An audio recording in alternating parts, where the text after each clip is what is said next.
আচ্ছা, আর কতদিন? মানে বুঝলাম না, সেই যে তাও তো 10-12 বছর তো হয়ে গেল নাকি? 15 বছর আমিন ভাই।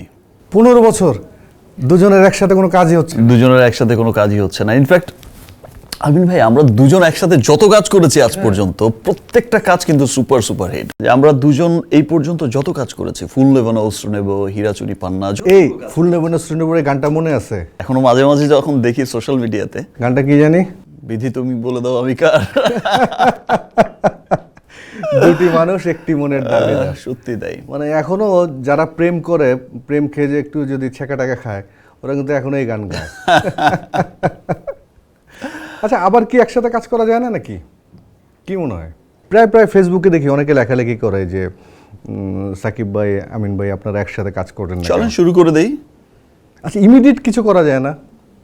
ছবি করতে গেলে সময় লাগবে তো, গল্প রেডি করো, ডিরেক্টর রেডি করো, প্রডিউসার রেডি করো। ইমিডিয়েট আমার ঢাকা ক্যাপিটালস, আমার টিম কেনা আছে, ইয়েস দেশের number 1 team yes yes, Dhaka Capitals. Exactly তো এক্স্যাক্টলি। ঢাকা ক্যাপিটালসের সাথে ওয়ালটন যুক্ত হয়ে যান। Great idea. ঢাকা হচ্ছে বাংলাদেশের রাজধানী, 1 নম্বর সিটি। ওয়ালটনের সবসময় ক্রিকেটের সাথে আছে, তো সো ওয়াই নট আমরা একসাথে কাজ করি। হ্যাঁ, চলেন স্টার্ট করি। আমার মনে হয় একসাথে কাজ করলে এবার বিপিএল একটা ধামাকা হয়ে যাবে। একদম ঢাকা ক্যাপিটালসও চ্যাম্পিয়ন হবে ইনশাআল্লাহ। ইনশাল্লাহ। ইয়েস। সো আর দেরি কেন, চলো চুক্তি সাইন করে ফেলে। হ্যাঁ,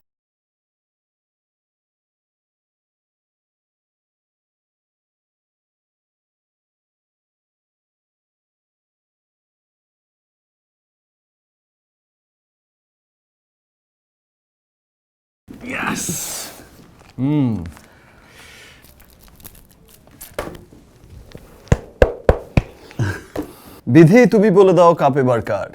কেন ঢাকা ক্যাপিটালস ছাড়া আবার কার? ঢাকা ক্যাপিটালস একসময় দেশ ছেড়ে সারা বিশ্বে নাম ছড়িয়ে পড়বে, যেমন ছড়িয়ে পড়েছে ওয়ালটন স্মার্ট ফ্রিজের নাম সারা বিশ্বে। জমে উঠতে শুরু করেছে বিপিএল এর 11তম আসর। আর এই আসরে ওয়ালটন স্মার্ট ফ্রিজ এবং ঢাকা ক্যাপিটালসের এই পথ চলা অনেক অনেক শুভ কিছু বয়ে নিয়ে আসবে ইনশাআল্লাহ। Best wishes for Dhaka Capitals. Together we rise.